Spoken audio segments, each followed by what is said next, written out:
All right, let's try this again. So, audio looks like it was not working. I think it is now. Welcome in, everybody, to the Lakers Outsiders live stream. We are here talking about free agency. You guys didn't We really. just pulled a Dwight Howard. You, We just pulled a Dwight Howard live on stream. It Wow. was totally planned. Dude, spoilers. Come on now. You guys didn't miss anything while we were talking. We literally just were talking about how handsome the Lakers are now that they have signed, according to Hani, a very handsome gentleman. And you haven't missed much. I mean, I apologize for the audio not working. It sounds like it's working now. Chat, let me know. But I'm Gary Kester with Hani Amadi, and as always, we are live. I don't know how exactly the stream is going to go. We're going to hopefully get some news while we're recording. We already have some news to talk about, some drama to talk about. Hani already spoiled it with Dwight Howard. We will talk about that in a second. But this is an exciting time. It's an exciting time. NBA free agency is starting, and I hope you guys don't get duped by any fake Woj accounts, fake Shams accounts, anything like that. Make sure you have their Twitter notifications on. Let's be careful. Let's be smart here, and let's not fall for any fake accounts or anything like that, because I've certainly done it in the past. I feel like we all have, but it's 2020. It's time to move past this. And don't fall for Gary tweeting out eye emojis either. He's just messing with you. I may or may not have had some scuttlebutt on a potential move. I can neither confirm nor deny, but we'll see. We'll see. The move was what I was going to get for dinner tonight. I texted him. I was like, listen, I'm going to get a Popeye's chicken sandwich tonight to bring in free agency. And he meant to tweet or send those eye emojis to me, but he accidentally tweeted them. I was going to say, that's not news for the timeline. Like, everybody just knows that that's going to happen at this point. I mean, me and you probably have two of those a week, and there's nothing wrong with that. I mean, Popeye still owes us a ton of royalties for plug in their amazing Popeye's chicken sandwich. Find it at your local Popeyes. The only thing wrong with it is that we're still not getting them for free. It's probably because we keep bringing it up, and they're probably like, these guys just keep doing it without us paying them, so let's just keep riding it out. But that's, I mean, honestly, the dinner of champions. So obviously Wes Matthews is going to have a Popeye's chicken sandwich tonight to celebrate, because according to reports, Wes Matthews has agreed to, I guess I can't say signed because deals cannot officially be signed yet, but Wes Matthews appears to be the newest Laker, and he is signing it sounds like a 1 year, $3.6 million deal. It sounds like the biannual exception, or the Bay, as some people call it, which Wes Matthews is Hani's new Bay. So, Hani, I'll throw it to you. What are your thoughts on? We talked about this a little bit on the last stream, and I apologize to everybody for not getting that up on the podcast platforms. Had some issues with the audio file, and I could not seem to get it to work. So if you need it, as always with these live streams, we're up on twitch.tv/LakersOutsiders. You can subscribe to us there and support the channel for as little as $5 a month. You can also like us and follow us on Facebook, and you can subscribe to us on YouTube, and be sure to like the video, like the stream. Those types of things really help us out. So, and we really appreciate it. So, Hani, Wes Matthews, what are your thoughts on this trade, or on this free agent signing? I mean, I love it for all the reasons that we've already talked about, but even as a basketball player, Wesley Matthews is a great fit for the Lakers as well. I mean, you're getting basically a prototypical 3-and-D guy. He's not going to give you much else in terms of putting the ball on the floor, but that's basically what Danny Green was doing all of last year as well. And in Wes Matthews, you got another really strong perimeter defender. He's also a guy who, if he gets matched up or mismatched in the post against a bigger guy, he's going to do a pretty damn good job of defending. He's smaller than Danny Green, but he's bulkier and stronger, I think. So he's going to be a great asset defensively, and his three-point shooting as well is, just a pretty reliable, consistent weapon. And it's been that way for a very, very long time. You and I kind of talked about how, especially me, I've wanted him since he was on the Blazers, and obviously he went through some injury problems towards Achilles when he was with the Blazers as well. So he's not exactly the type of player that he was back then. Back then he was averaging like 15, 16 points a game. He's not that explosive of a player anymore, but he's still somebody that can be really legitimately a valuable weapon for you. You know, he's not asking to do too much. He's going to stand in the corners, stand behind the 3-point line, and knock down shots for you and space the floor around LeBron and AD. And defensively, he's going to give it his all. I think also the way I kind of look at this is pairing it with the Schroeder trade. So now we're looking at, you know, you're replacing Rondo and Danny Green with Dennis Schroeder and Wesley Matthews. And while I think some people might be kind of overrating how big of a difference that is, I do think that is a pretty decent upgrade for the Lakers, which is, you know, more than you can ask for a championship team to come into the offseason and, you know, basically get rid of two very important pieces for their title team and potentially upgrade that in those spots. That's pretty huge. And if you're looking for, you know, a repeat, every team is now building their teams to basically beat the Lakers, including the Detroit Pistons, who have 16 centers to defend Anthony Davis if they ever make it to the finals. That's a lot of fouls, man. It's a lot of fouls.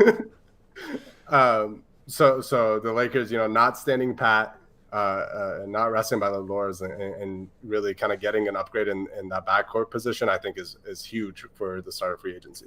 Yeah, I was going to ask you, because a lot of people kind of brought that up.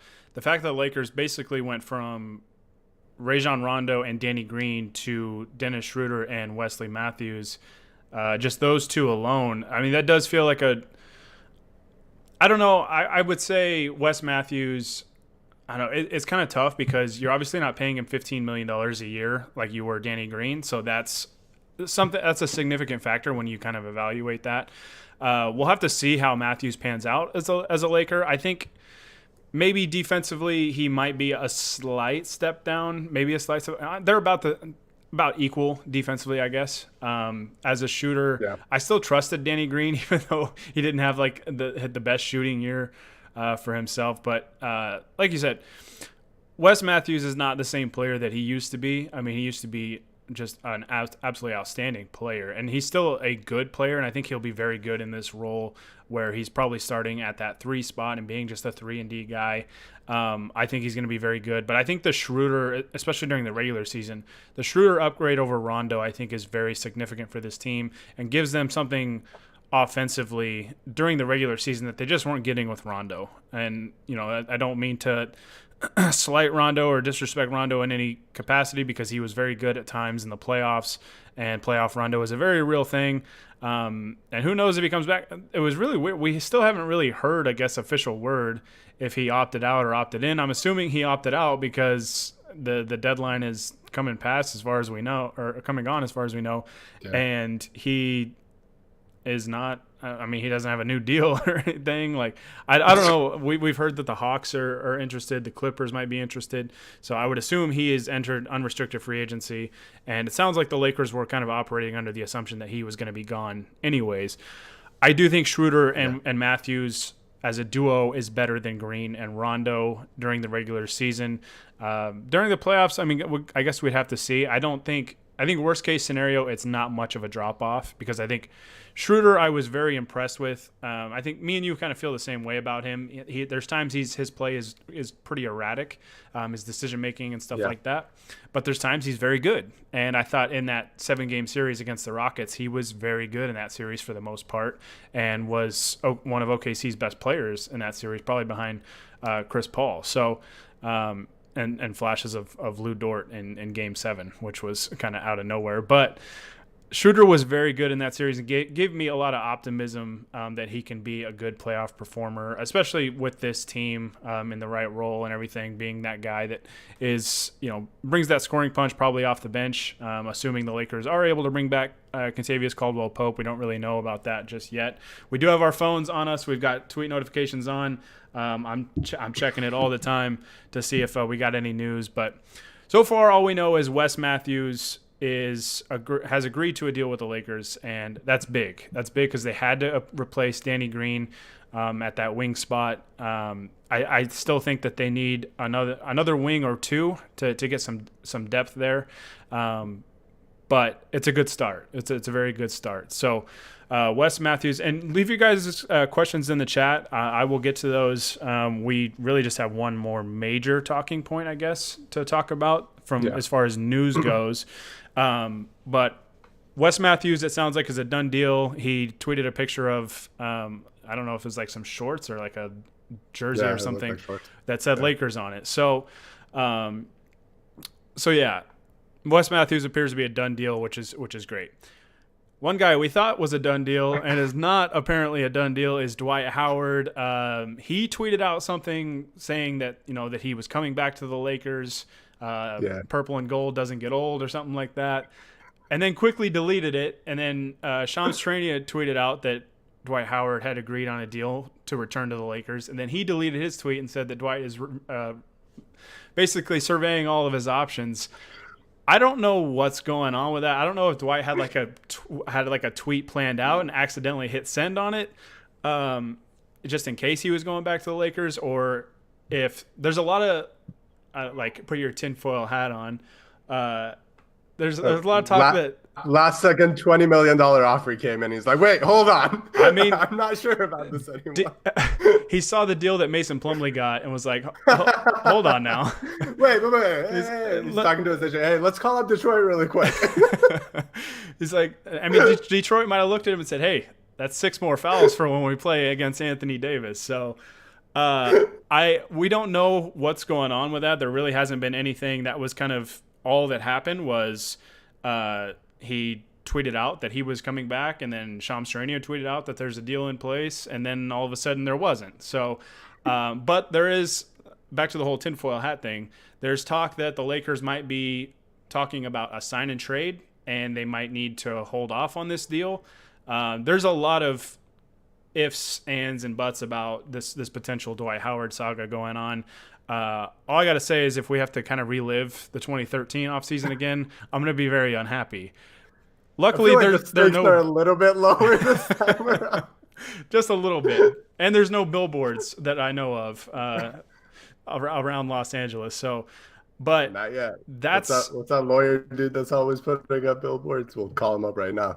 Stay D12, D39. D39. Right. So yeah, it's interesting. I don't know. Nobody really knows what's going on with that. I, being the optimistic guy that I am now, like I'm pretty optimistic regarding things that don't involve the Tennessee Titans.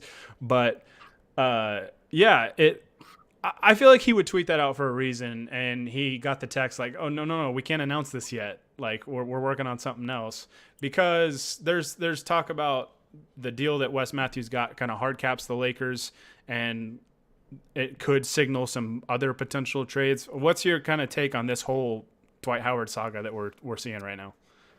That kind of seems possible. You're right. They do get hard. Well, that's not even completely accurate. And I guess it kind of depends on if Wesley Matthews is getting part of the mid-level exception or getting the full biannual exception, which is what that dollar amount is.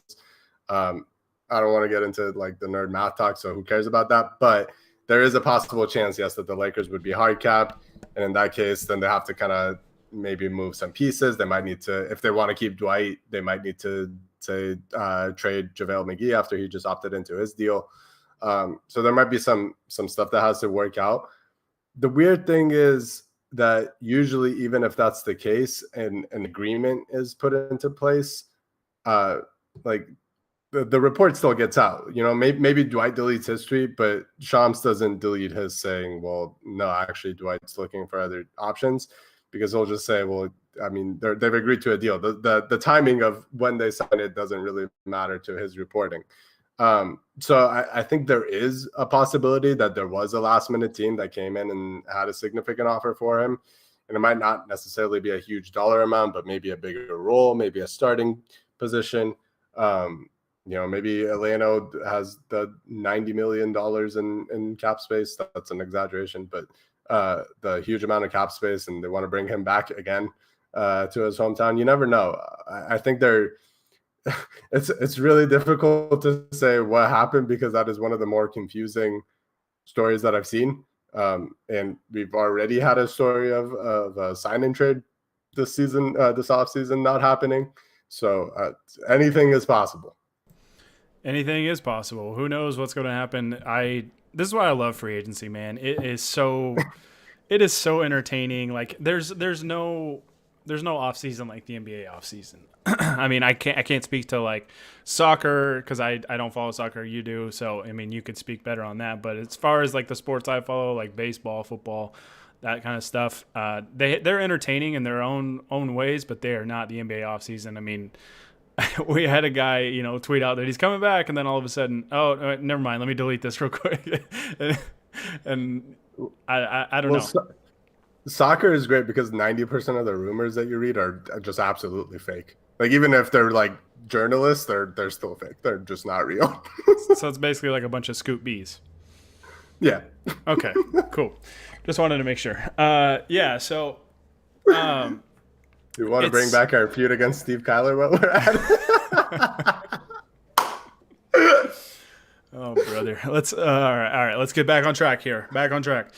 So yeah, I mean, really, we're only a few hours into NBA free agency, but that's kind of the main things right now. We can talk about real quickly some of the buzz that we've been hearing.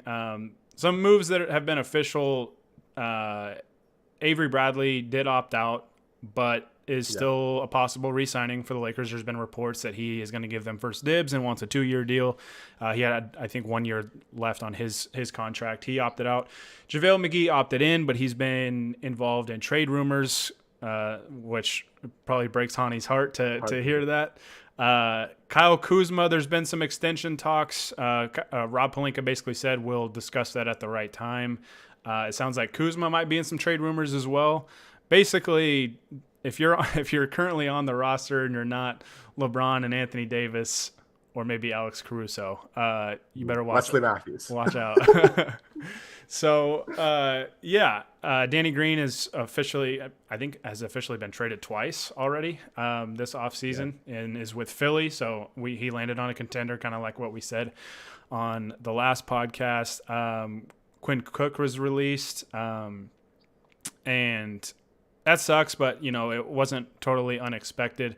Quinn didn't play as big a role, I think, as some people might have thought that he would play for this Lakers team. But I thought, we saw a lot of reports and you could just see it. I thought he was a really good teammate this year. And every guy is important on a championship roster, and he's no exception to that. So I think, I speak for both of us in thanking him for everything he did for this team last season. And Quinn grew up a big Laker fan, and I know that was kind of part of the bond with his father, which is something I can definitely relate to. I think a lot of Laker fans can relate to is, my dad is basically the reason I became a Laker fan. So Quinn Cook kind of similar in that regard. And will always be remembered as a Laker champion, and I think that's pretty cool. And wish him the best of luck in his future, and hopefully he gets a bigger role elsewhere and gets some more playing time and stuff like that. And wish him nothing but the best. That's pretty much it. We can talk about some guys that the Lakers have been linked to. There's been rumors of Serge Ibaka, which Hani put on his investigative glasses earlier on a photo that Serge Ibaka tweeted out of him being on a plane and wondering where the plane was going to. You have a hunch it's going to Southern California?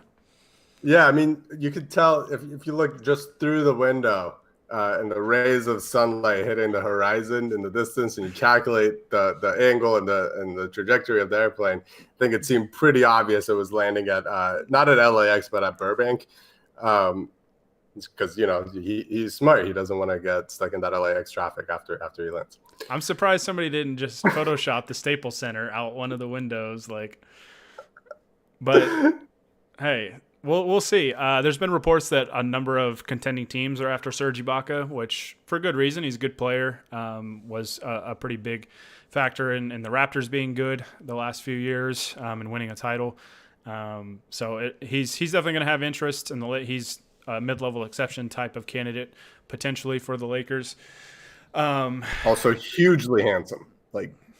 Would be a great fit. Honey just wants to build the most handsome basketball team of all time. Honestly, you just won a title. You have basically the most titles in NBA history. Why not spend a year just trying to make the most attractive NBA team possible? Why not do that? Somebody give me one good reason. Let us know in the chat. We need somebody to argue this for Honey. I'm losing my mind. I've had a very long week.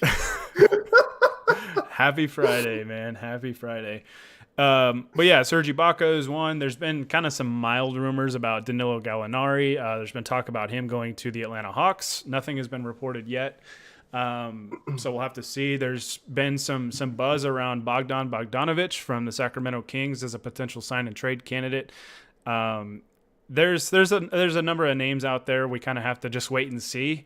Like I said, if there any news breaks while we're on here, we will definitely react to it. But the Detroit Pistons apparently just are finalizing a deal with Josh Jackson, according to Adrian Wojnarowski. So yeah, it's free agency is not as fast out of the gates as I thought. Maybe the Bucks potential tampering situation with Bogdanovic scared teams from announcing deals and all that stuff. I thought only the Lakers got hit with tampering. So well, I should say the Bucks have also been hit with a tampering fine for tampering with Giannis before. So, I mean, I think they deserve a little bit of pity there too. The Josh Jackson thing, hilarious because he's not a center, but he shoots like one. And the Pistons have probably made more moves than anybody else this offseason, and not a single one of them feels like it matters.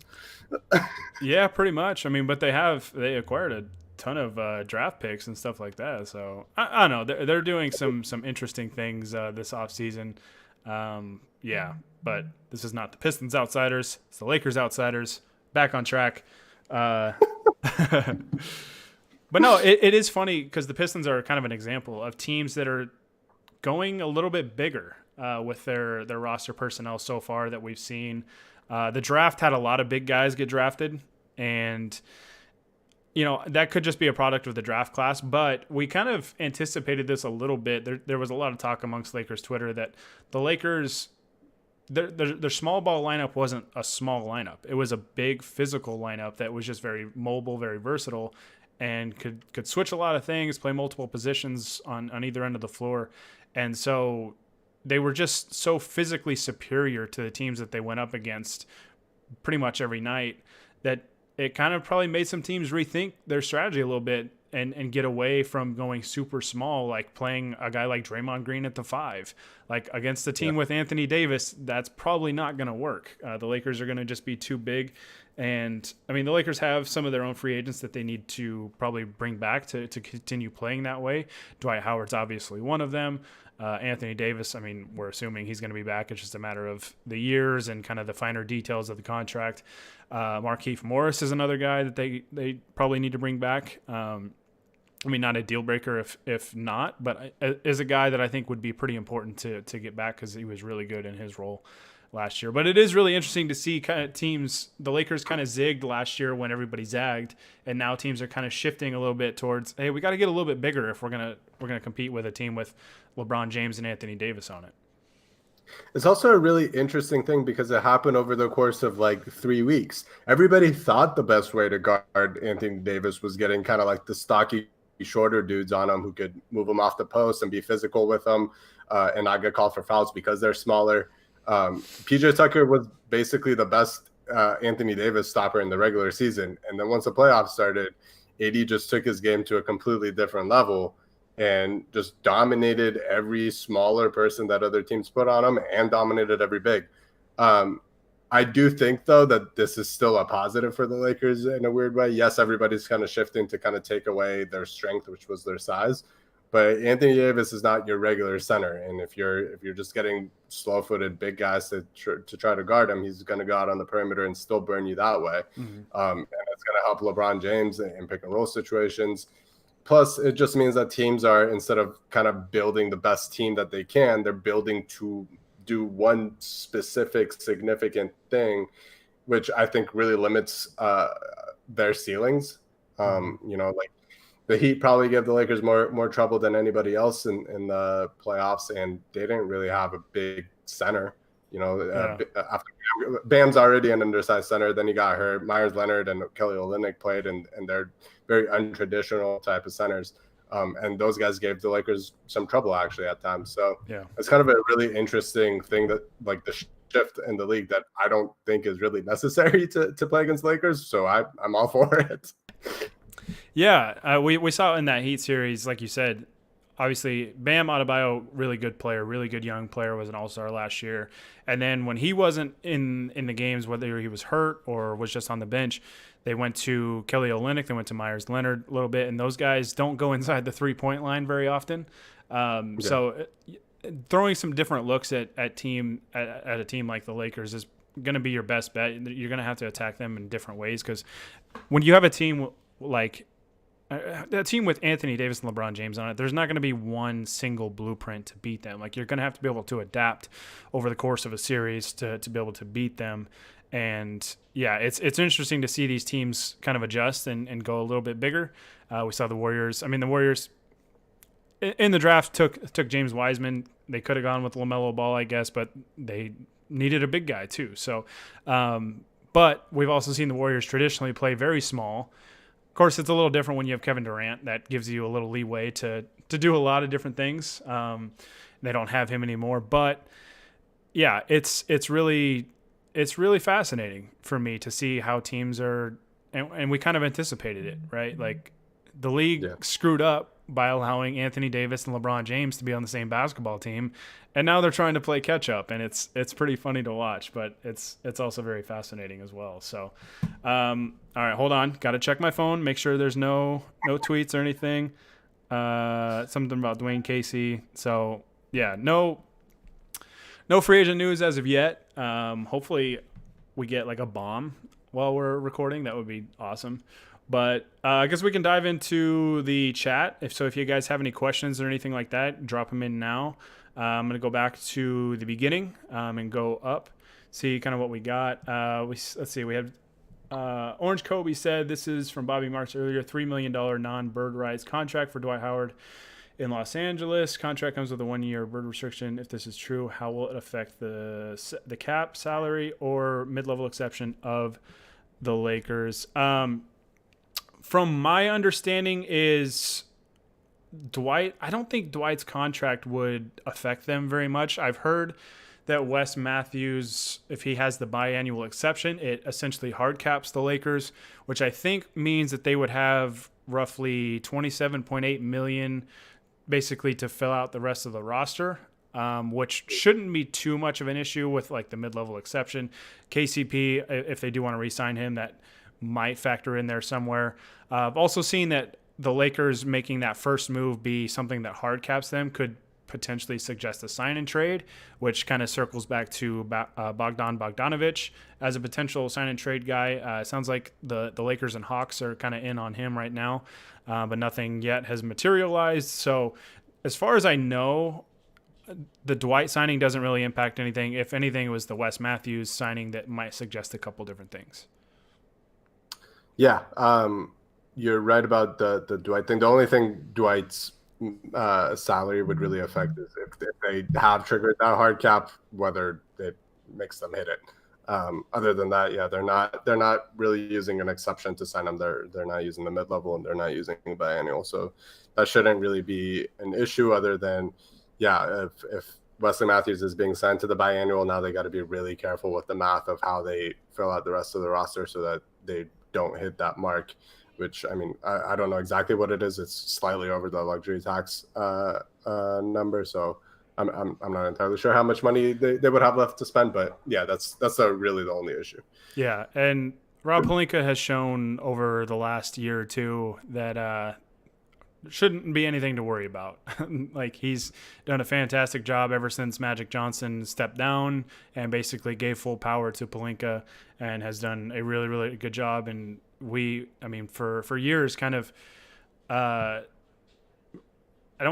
complained, for lack of a better word, that the Lakers weren't really winning on the margins and winning like those really good role player signings and stuff like that. But we got our bomb, by the way. Oh, Gallo signing a 3-year, $61.5 million contract with the Atlanta Hawks. Oh, okay. So he actually did it. The bad lads. So There's a big domino to fall. I don't know how that impacts their pursuit of Bogdanovic. I think they still have enough cap space to sign him too, because they had a boatload of cap space. I mean, they got a lot of their good players on rookie deals. Trae Young's on his rookie deal, for example. Kevin Huerter, which I guess there's buzz that Kevin Huerter might be available. It sounds like his stock is down in Atlanta right now, which I know Lakers Twitter would love to get their hands on him. He was kind of a draft crush. I think that was last year, 2 years ago. And so something to keep an eye on, but that's not overly unexpected. And it's not crazy, but it doesn't really change anything either. We mentioned that Gallo was a potential signing for the Lakers, but it was kind of a what am I looking for here? Kind of a reach, right? To expect him to take the full mid-level exception, and he didn't. He got paid. Congrats to him. Good luck in Atlanta. You're still not going to beat the Lakers. Let's see. Next, okay, this isn't a question for me. This is 100% for you. You were asked, who's the bigger bay, Popeye's chicken sandwich or Riri? And who's the mid-level exception? Okay. All right. Well, first of all, now you're out here trying to get my money and take the bag away from me by asking those hard questions. But you already know the answer. Until Popeyes actually pays us, I can't feasibly call them the Bay. They're more of like a veteran minimum at the moment. Damn, I wouldn't go that low. Like, I'm at least giving them the full mid-level exception. Jeez. That's more money. I'm just saying, man. Hey, come on now. You can't ruin this for the both of us. Popeyes, if you're watching this, Hani said it, not me. Okay. Gary's wearing orange today too, orange and white. Look at this. Hey, it is yellow. This is a championship. It's the lighting. It makes it look orange. Come on now. Let's see. Dwight Howard has apparently signed a 1-year deal with the Philadelphia 76ers. That sucks. That's a tough one. I take it back. I don't want any more free agent news. It's been all bad ever since I said that. Okay, so disregard everything we said earlier about, maybe being optimistic that Dwight would be back. I don't know what in the hell. I don't know what the hell happened there. I don't know why he would. Like I said, I don't know if he had like a pre-planned tweet just in case he signed with the Lakers and accidentally sent that one. That is so awkward. But yeah, he tweeted out that he was coming back. Shams tweeted out that Dwight had a deal, and then they deleted it, and now Dwight is going to the Philadelphia 76ers, apparently, who traded away Al Horford and now replaced him with Dwight Howard. So you got Dwight and Embiid on the same team. So I guess that goes back to what we were talking about earlier. Philly is a pretty big team now with Embiid and Dwight and Simmons, who shoots like a center. Who knows? If they get to the finals and meet the Lakers there, maybe they'll have some bodies to throw at AD. I want your answer, and I want answers in the chat. Who's making more threes for the Sixers next year, Simmons or Dwight Howard? My answer is Dwight. Dwight made like 4 of them last year, and I don't know how many Simmons made, but it was less than that. I feel like Dwight probably made more threes last year than Simmons took. That's I'm gonna look that up actually. So I only remember Simmons taking 1 3, and I swear it was during a preseason game. Oh, that's a good point. It might have been a preseason game. Because he made the one in the corner that was in a preseason game. So Dwight shot 3 of 5 in the regular season. 60%. Just baller. Better shooter. Quick math. Oh, they got Danny Green and Dwight now. Wow. Look at them taking our players away. Daryl Morey saw it firsthand, and now he wants them on his team. Daryl Morey played PJ Tucker at the 5, and now is going to play like a team of just like all 6, 7 and above. Upset of the century, Ben Simmons shot 2 of 7 from 3 last year. Wow. So he still made fewer than Dwight, but he actually took more. I'm still taking Dwight as a 3-point shooter over Ben Simmons. Me too. Let's see. Trying to catch up on the chat and the news that is all of a sudden rolling in now. Rodney Hood going back to the Blazers, 2-year, $21 million deal. Second year, non-guaranteed. Good for him, man. It sucked to see him go down with the Achilles injury that he suffered, and so it's good. It's cool to see him get paid because he was playing some good ball before he got injured. So, congrats to him. Congrats to Blazer fans. I think that's a pretty good guy to bring back. So congrats to them. You're still going to lose the Lakers, but I think just everybody, I'm going to congratulate them and just remind them that the Lakers are better. So, all right, let me catch up to the chat. We're caught up on news so far. Lakers have lost Dwight Howard, which really sucks, but it is what it is. And also, we thanked Quinn Cook. Everybody, let's be mature about Dwight Howard. Yeah. He came to the Lakers basically. I mean, could have been his last chance to really prove that he could be a key contributor on a title team and like not be a disruption. And he came in and did his job extremely well and helped the Lakers in a big way, even though there were times in the playoffs he didn't play. Him and JaVale got benched, so the Lakers could play a little bit smaller, a little faster. But he did his job, man. He didn't complain at all. He stayed positive. He was, a good leader in that locker room, and helped the Lakers get a title. So I just want to say thank you, Dwight Howard, for coming back to the Lakers and kind of redeeming yourself, I guess, and helping this team win another championship and get back to where they belong. So I really thank him for his efforts, and I wish him the best of luck in Philly.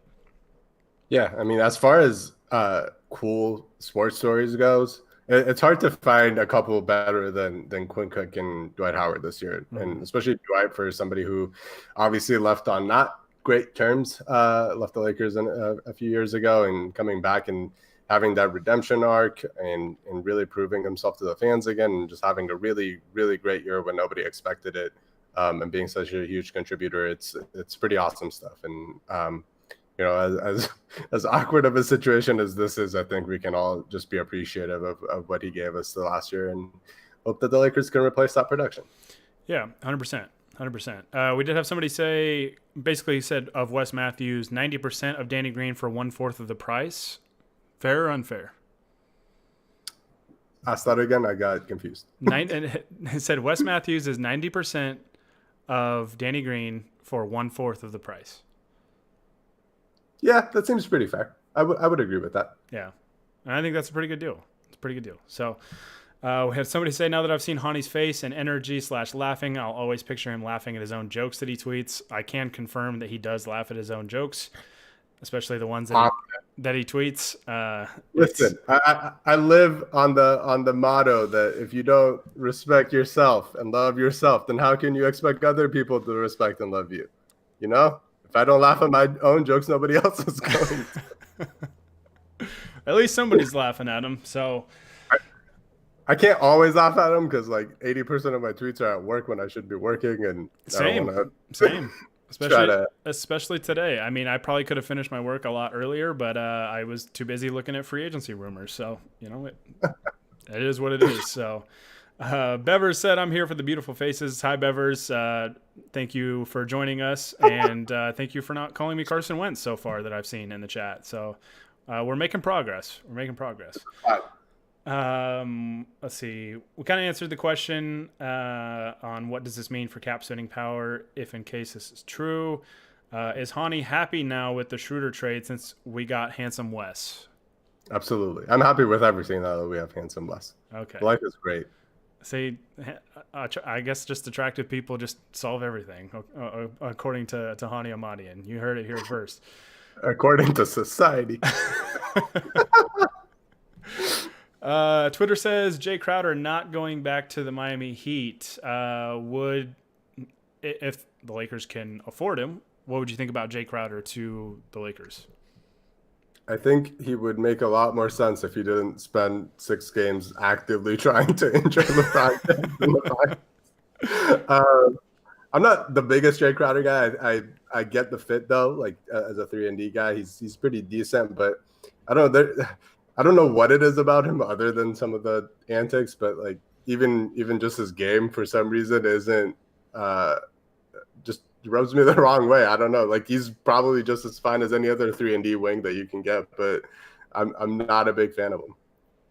And that's how you know the Lakers are going to sign him, and then I'm going to have to eat my words.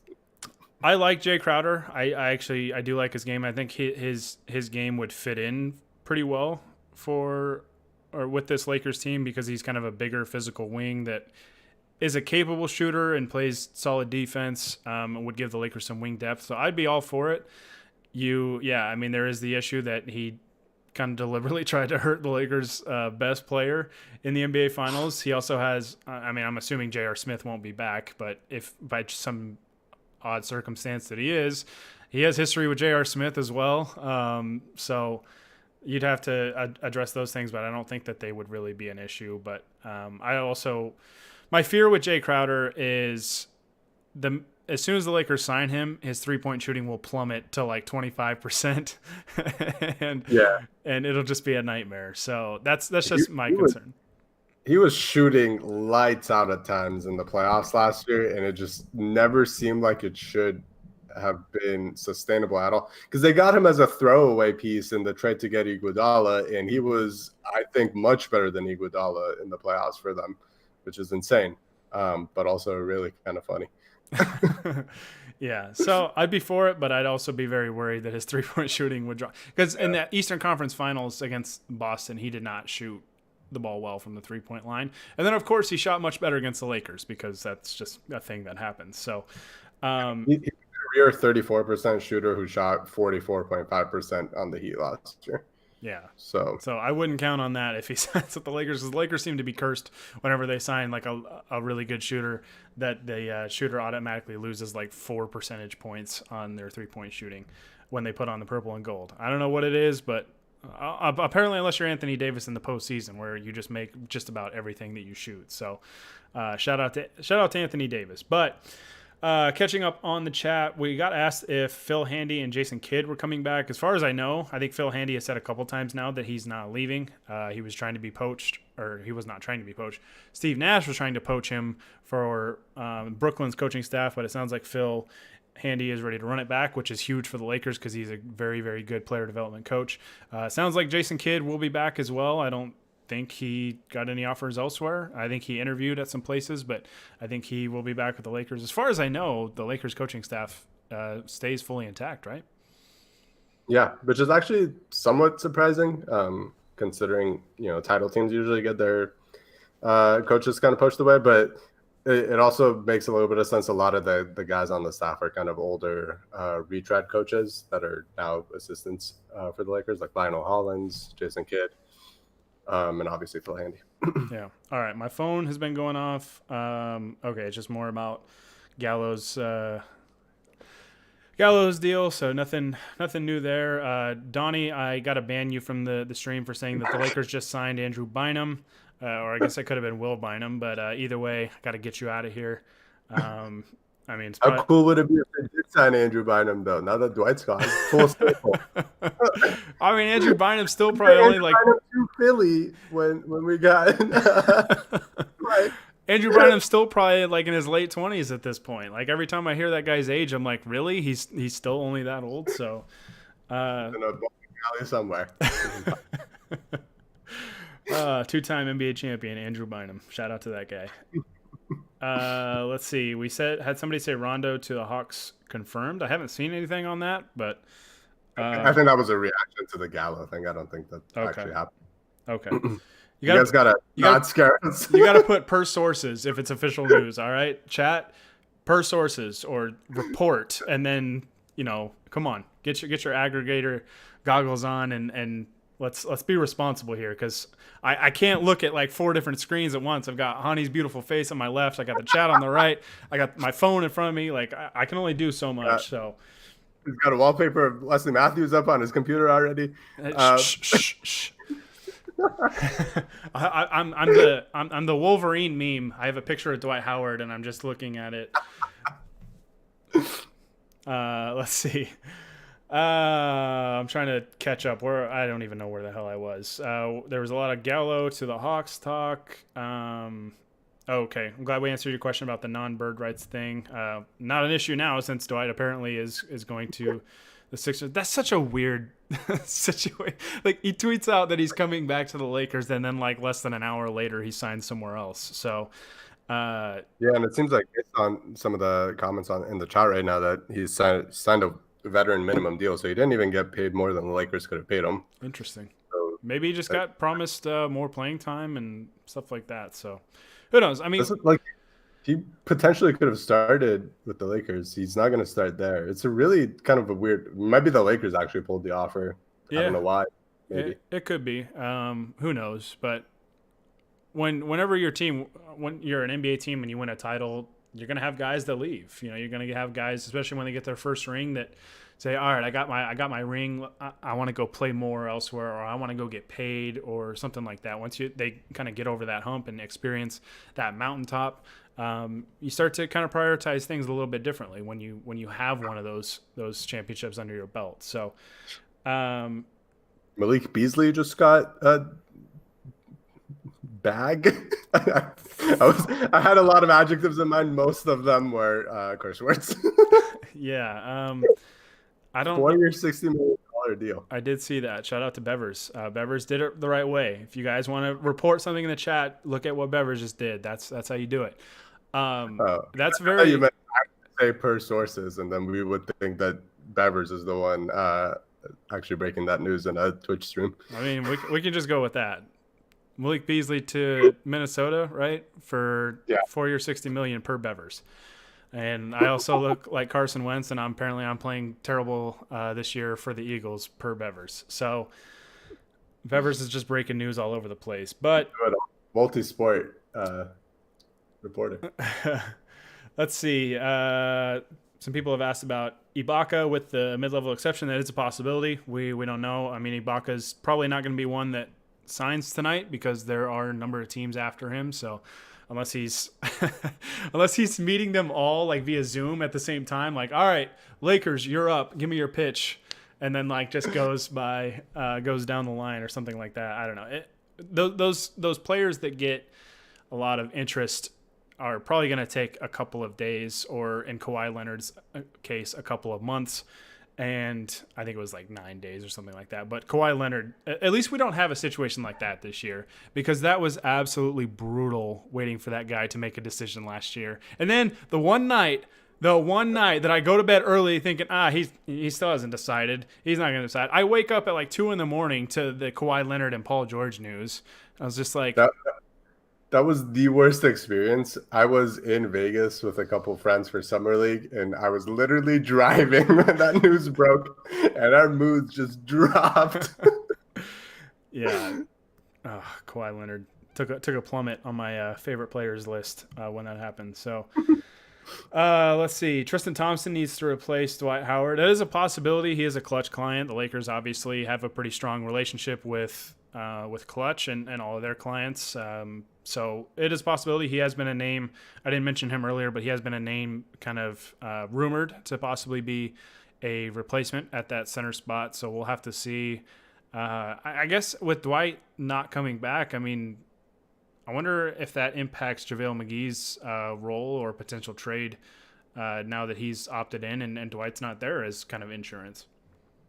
Yeah, maybe that honestly might be the reason why, if they did pull an offer for Dwight, that maybe they couldn't find a trade for JaVale and thought they could get a even cheaper, which means a younger center basically on the veteran minimum to replace Dwight. Yeah, no, that'll be interesting to watch because I really thought that Dwight was gonna be back, but it is what it is. Good luck to him. Let's see. We had somebody say I'm pessimistic. We can't keep players healthy for the life of us. That's about the Eagles. Oh yeah, okay. I was like, just catching. There's a whole lot of Eagle slander in the chat right now, and I thought it was aimed towards the Lakers. I was like, we got through last year pretty healthy. I was like, we finally kind of shook that off a little bit. But hey, luckily for you, the NFC East is a complete dumpster fire, and you might be able to win the division at 6-9-1, which would be nice, and also not nice at the same time. So, all right, Dwight's Bever said Dwight's contract is non-guaranteed per David Aldridge. That is very This interesting. is the weirdest story I've ever heard. It just keeps getting more and more weird. I don't understand it. But why do you think Dwight chose the Sixers? He's going to play way less. I don't know. Dwight is an interesting fellow. So it's hard to really gauge kind of what his thought process is like. I would just assume he was promised more playing time than the Lakers could probably give him. So who knows? I honestly could not tell you. Maybe he just wanted to go back east. I don't know, but I don't. What is that, like Dwight's like 7th team that he's been on, something like that? It's a lot. Can we name them? Orlando, LA, Houston, Atlanta, Charlotte, Washington. He was in Brooklyn. I don't think he ever did. He play there? I don't think he played there. I don't And he was think so. in Memphis. He had been linked to Brooklyn for like ever. Like back when the Lakers traded for him, like Brooklyn was a potential trade candidate as well. So it was New Jersey back then still, right? Maybe, yeah. God, I think it was. That makes me feel old. I don't know, but the whole Dwight Howard situation is very strange. That thing took some hard turns very, very quickly. So we'll have to just kind of see how the Lakers go about filling that open spot for their big man role. Maybe it's DeMarcus Cousins. Apparently, I think according to Adrian Wojnarowski, Cousins has been getting some surprising amount of interest in free agency, considering he has been out for quite some time. He had the Achilles injury and then the ACL injury that kept him out all of last year. Quad, yeah. So, a lot of injuries, and hopefully he can bounce back and stay healthy, whether it's with the Lakers or with somebody else, and he can get back on the court. So. Another name might be Nerlens Noel, who I think the Sixers were linked to before they signed Dwight. I'm assuming that's not going to happen now, so he could be somebody the Lakers look at for cheap. Yeah. He's a clutch guy too, I believe. You guys scared the crap out of me because I saw KCP in like 3 straight chat messages, and so I immediately checked my phone, but it's because somebody asked, would you rather have Avery Bradley or KCP? And to me, it's KCP by a pretty wide margin. Yeah, I think that is a very easy answer. To be honest with you, I do think Avery Bradley was valuable to the team last year, but I am totally fine with him walking and trying to get some money from a different team this year. I don't really see too much value in keeping him around. And the Lakers are kind of looking at a guard rotation of KCP, Wesley Matthews, Dennis Schroeder, and Alex Caruso, and I would take all 4 of those guys over Avery Bradley. So I don't really see any reason why they would want to keep him. Yeah. Yeah, it'll be interesting. The Lakers, definitely have some means of, or some ways to definitely improve this roster. Whether it's, even just bringing back some of their guys and adding on top of it, or just giving it a completely different look from top to bottom outside of obviously their main guys. But they can go a number of different ways, and you're definitely going to have some players. I think the Lakers are going to definitely get some value signings, being that they are the champions. They're the Lakers. They play in Los Angeles.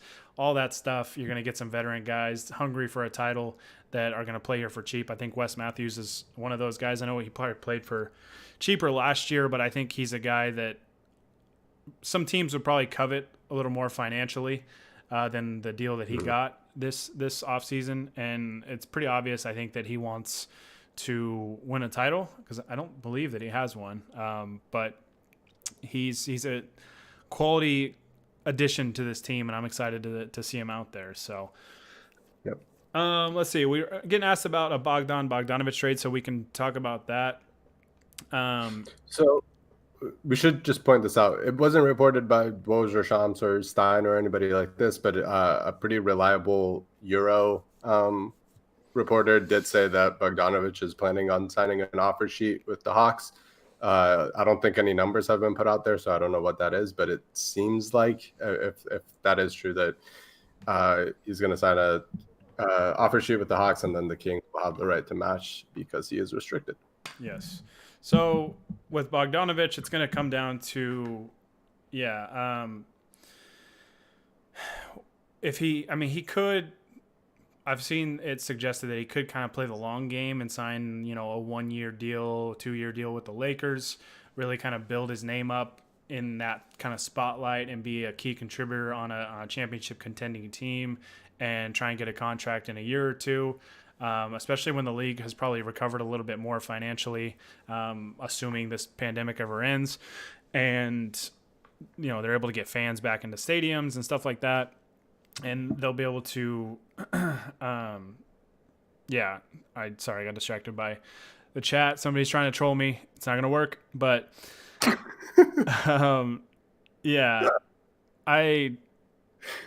it's a possibility. I don't know. It depends on what he wants. A lot of times these guys, and I don't blame them one bit for it, want to get, if there's more money presented to them right now, they take it. And honestly, in sports, I mean, we mentioned DeMarcus Cousins earlier. You're seeing it with a guy like Klay Thompson. Injuries happen. Unfortunately, bad things can happen.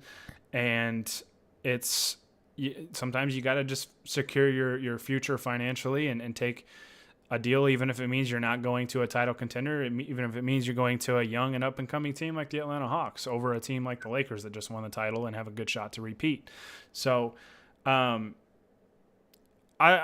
think it's a possibility. I'd be pretty surprised if the Lakers can get a sign and trade done with Bogdanovic. I saw they could potentially do really a couple of different avenues for that. They could do like a sign and trade for JaVale McGee and Kyle Kuzma and maybe one other piece to Sacramento, which would give those guys some familiarity with Luke Walton there, and would bring Bogdanovic to the Lakers, which would be a very good addition. I don't think it would impact their ability to re-sign KCP all that much, because I don't think KCP is going to get a number that is going to be something the Lakers can't handle. It's just going to be a matter of, does he get a number that they aren't comfortable giving him? Right. And KCP he's been on the team longer than anybody basically. And they can sign him with bird right. So it doesn't really matter. Even how much he wants doesn't really matter other than Jeannie Buss's wallet. And, hopefully we're all hoping that the Lakers are willing to spend to keep their core together. I will say for a sign and trade for Bogdanovic, obviously the salaries have to basically match. And I believe the Lakers can get something like 125% plus 100,000 of the salary that they give out back. So if you're signing, trading, say, JaVale and Kuzma for Bogdanovic, that means he can only really sign for about like 9 or 10 million a year, which is probably less than he would get from Atlanta or any other team. Seems like there's a much bigger market for him for that. So that seems unlikely unless like the Kings are really interested in Avery Bradley and the Lakers can sign him and trade him, and then you can make the money work a little bit better. So it does seem both financially and just, mostly financially, it just seems unlikely that the Lakers would be able to get him. But again, like crazier things have happened even today. So it's not possible. Free agency is just weird, man. It's always weird. Saw the chat was saying Christian Wood to the Houston Rockets on a 3-year, $27 million deal, according to Frank Isola. I saw it, Woj quote tweet it, and it seemed like he deleted it after, unless my phone was just bugging out.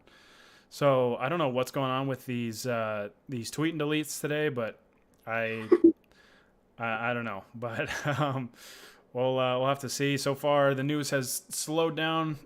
So far, we'd have somebody in the chat try and troll us with Wesley Matthews, but it's fake news.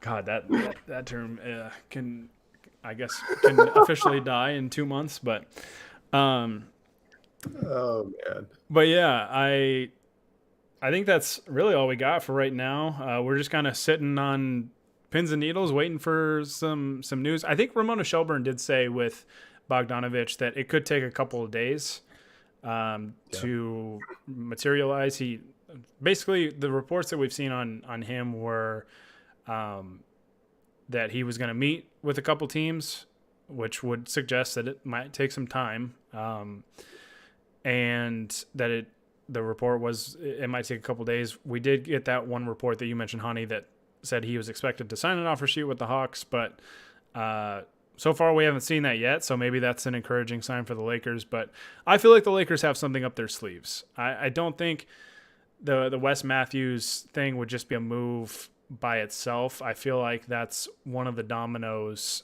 as part of their overall plan, because it doesn't make sense to do the move first that would hard cap you and not have something lined up after that, right? So I think the Lakers still have a pretty significant move up their sleeve. I don't know what it is yet, but I think that they've got something up their sleeve.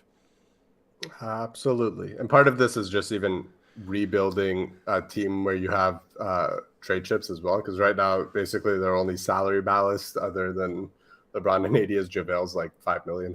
Yeah. So, just getting a couple of free agents at sort of bigger deals is going to help that as well if they end up swinging a trade in the during the season. Yeah, and there has been no reports or rumors about this. This is simply me trying to speak it into existence. I want to see Jeremy Grant in a Laker uniform next season. I don't care what we got to do to make it happen, but after he absolutely torched the Lakers in the playoffs in that playoff series last year, both offensively and defensively, he was insanely good. Give him the full mid-level. Get him a role in Space Jam 2 to circumvent the salary cap. I don't care. Let's get Jeremy Grant in purple and gold. That's all I want. That's right. He's going to – Jeremy's secret stuff. That's the plot to Space Jam 2. Hey, that's that'd be a good plot twist, right? Like, nobody would see – you got a movie with LeBron and AD, and then Jeremy Grant comes out of nowhere. Newest Laker to save the universe and probably hits a big three at the buzzer. That's right. That's exactly right. He's going to lock up the big alien dudes. I mean, it's probably more realistic than Michael Jordan stretching his arm 50 feet long and throwing the ball straight down while getting fouled. Like, where was the foul call on that? Like, I'm pretty sure that's a flagrant in today's NBA, but whatever. You needed Carlos Boozer out there yelling, "And one!" No, we don't need Boozer around Space Jam at all. Like, could you imagine like the theater sound with a movie with Carlos Boozer in it? Like, the speakers would just blow out, and everybody's ears would be ringing. He's gonna bring the can of secret stuff and be like, "Hold that!" Yeah, nobody needs to see that, especially America's youth. They don't need to be exposed to Carlos Boozer just yet. They gotta earn it like we did, okay? Like, we were probably teenagers by the time we saw Carlos Boozer really playing on like an NBA basketball court. We were teenagers when Carlos Boozer was celebrating a bucket and punched the referee in the nuts. his like GOAT moment right there. One of his GOAT moments. Beautiful. We had somebody ask, any new Lakers besides Wesley? Not that we've seen. We talked about it earlier. Dwight Howard sounded like he was coming back. He tweeted out that he was coming back to the Lakers, and then he wasn't. And now apparently he's going to the Philadelphia 76ers. So no, nothing new yet. But we'll have to just kind of wait and see. We'll wait and see. And I don't know if anything happens. But we'll... Like I said, it's free agency, man. You just got to be ready for anything and everything. Like, it's weird. Yeah, and I just got a text from one of my sources inside the organization that they're interested in signing a 6-foot point guard out of Boise, Idaho. So we're tanking, is what you're saying. No, we're rebuilding. We're rebuilding around Gary Kester over LeBron James. LeBron is getting traded for all of San Francisco. Okay, well, I don't need the entire city of Los Angeles hating my guts, so I am going to regretfully deny that offer. And I mean, really? Like, no, hell no. But I did skip one question though. I did skip one question that is actually a very good question. What is the max you would pay KCP? I think we've talked about this a little bit, but it kind of threw in 15 to 17 million question mark. Yeah, so like we said, it doesn't really affect the Lakers cap other than putting them in the luxury tax, and you wonder how that affects the team. And obviously with COVID kind of taking money away from so many teams right now, I'm sure that a lot of owners are going to be much more reluctant to pay the luxury tax, other than the Warriors, who are paying like $80 million extra just to get Kelly Oubre on their team, which, I mean, fair. We're talking about a handsome player. I knew it was coming. That said, wait. Okay, sorry. I just got distracted because somebody's saying Sham said that Christian Wood is now also looking at his options. Remains engaged with interested teams. According to Mark Stein, Trey Burke to a 3-year deal in the $10 million range to the Mavericks. So let's see. Anthony Gill, 2-year deal with the Washington Wizards. Okay, yeah, another one. Trey Burke, 3-year deal with the Mavs. So I think we're caught up for now. I mean, I guess if we wait 2 or 3 minutes, maybe some more deals will come in and we can talk about it. Maybe I should just put my feet up and just wait. We got a question. Who's watch me and Gary sit here looking at our phones for 3 hours? I mean, I can load up like some Call of Duty and just play that and just answer free agent questions, and Hani can play like some FIFA or something. Yeah, we can play some lo-fi music. Yeah, just have a chill night. Just have a nice chill. Man, I already ate dinner. I cannot put any more food into my stomach right now. I will be absolutely miserable. But yeah, I mean, we could just put our feet up and just wait for all the signings to come aboard, and it'll be a great time. Perfect. Let's do it. This has actually been a fairly mild start to free agency than we've seen in years past. The Dwight Howard stuff was really weird, but like I remember when Dwight was a free agent, leaving the Lakers the first time, like how nuts that was. God, what was the DeAndre Jordan year? One of the all-time NBA Twitter moments was like the emojis being tweeted out, like they were like locked him in his house, basically wouldn't let him leave until he signed a contract and all that stuff. So fairly tame so far. Mark Stein. We got some news from Mark Stein. According to Mark Stein, Marc Gasol has emerged as a free agent target for the Lakers to fill the void created by Dwight Howard's departure to Philadelphia, according to league sources. Honey, you're a big Marc Gasol guy. I think everybody's, you got to love the Gasol family, especially Pau. Pau will always have a special place in every Laker fan's heart. But let's bring Mark home, right? Yeah, I mean, full circle, other than, I guess, Barcelona, but coming back to where he was technically drafted. I would love it. I think Mark is a pretty decent upgrade over Dwight, honestly. And that's not shade at Dwight or anything. Dwight was awesome last year, but Marc Gasol gives you a lot of that same defense, gives you just an interesting extra look offensively with his passing that, Dwight and JaVale don't give you, and even AD doesn't give you.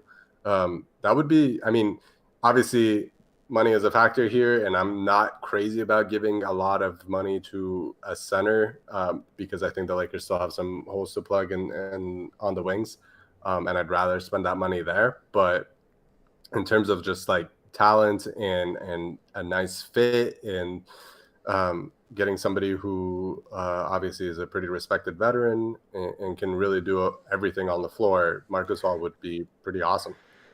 Oh, had somebody say Hani live tweeting while streaming. He is a man of many talents, folks. He can multitask. This is why he is on here with me, and this is why I get to see his beautiful face every time I do these live streams. So I'm out here delegating to Donnie, who's writing everything, so I don't have to. Yeah, no, Marc Gasol would be a really interesting addition, and it's important we kind of temper expectations so far. It's just a rumor that he is a target. He's not agreed to a deal, has not signed. So everybody, let's take some deep breaths. Let's not get ahead of ourselves. It would be a great signing, though. I think, he's obviously not the player that he used to be, but it's still an effective player, and I think would fit very well next to Anthony Davis, given, obviously to build on some of the stuff that Hani said. He's just a very smart player, good passer, could potentially stretch the floor for you a little bit. Would bring a skill set that I think would fit very, very well with this team. I don't know how many minutes a game you would play him because he is older, but skill set wise would be, I think, a pretty damn good fit, especially if you get him on a pretty cheap deal And it would be cool, man. The Lakers drafted him and then never got to see him in a Laker uniform because they traded him for Powell. And it would be cool if he came back. And I mean, let's just get both the Gasol brothers, right? Like while we're at it, let's get Bring Powell. Like, let's do it. Come on, and then like let's surprise Powell like opening night and retire his jersey, like with him on the roster. That'd be amazing. Come on now. Would that mean he has to change his jersey? He has to play in something else. I mean, no. Powell can do whatever the hell he wants. He's earned it. Powell's I thought you were gonna surprise him opening night and show him Mark on the team. Be like, oh my God, why weren't you in training camp? we can do that too. But yeah, no. Hey, the more Gasols, the better. Like, I love the both of the Gasols, and it would be cool to see Powell end his career as a Laker. Obviously, he's not the player that he once was, but would be really, really cool. I think Marc Gasol would be a very, very good addition, and it's definitely something to keep an eye on. According to a group chat that I'm in, let's see. Eric Pincus. Let's see. Hold on. I got to find it. It was KCP related news. Eric Pincus said, according to someone that he just talked to, he is expecting Kentavious Caldwell-Pope's salary range to be $10 million a year. Wow, that's a steal. So if that is true, and I don't know if that's him necessarily reporting it or if just kind of